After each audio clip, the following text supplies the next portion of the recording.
Thanks so much for coming back to join me, well, us, in the story studio. I'm talking about the design of a story, the story elements that you put into a story instinctively if you're one-to-one telling someone a story. But I want you to use those elements more consciously, because once you understand what's going on inside a story and what an audience needs from you, then you start to tell much more engaging, compelling and persuasive stories. So today I'm going to be talking about Jeopardy, one of the story elements. Jeopardy is what's at stake, what's at risk, why does it matter? And it's the story element that works really hard for us in terms of engaging an audience and keeping them listening. Very important. So Jeopardy doesn't have to be a huge disaster. It doesn't have to be a toppling tower. Jeopardy can be something quite small, quite subtle, but important in the context of the story.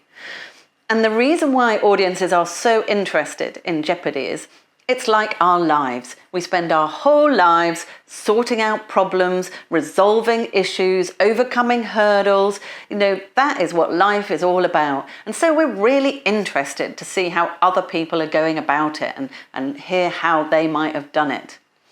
So I talked about Jeopardy being a small thing.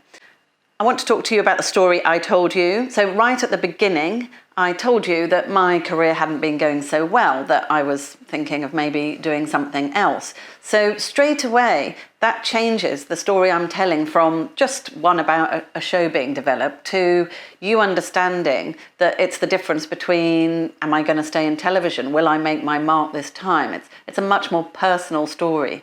And then, of course, we've got the Jeopardy when I have to tell my boss that my idea doesn't seem to work. And again, because you know that I was already not very confident about my work in television, this now is a much bigger deal, much more interesting. And you'll probably stick with me to hear how that plays out, my conversation with my boss.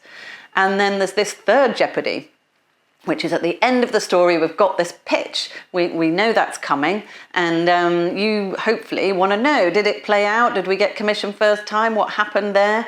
So you are willing to give me a little bit more time to get to the end of the story to hear how that is resolved.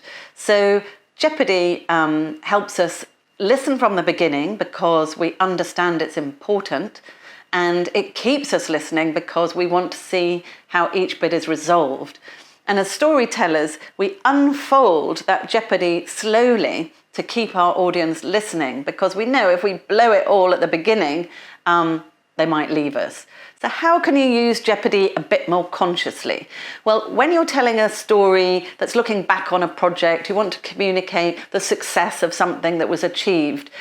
The things you overcame, the Jeopardy, is what is really interesting to your audience. And by telling them that, they will be much more interested and impressed in the success you achieved.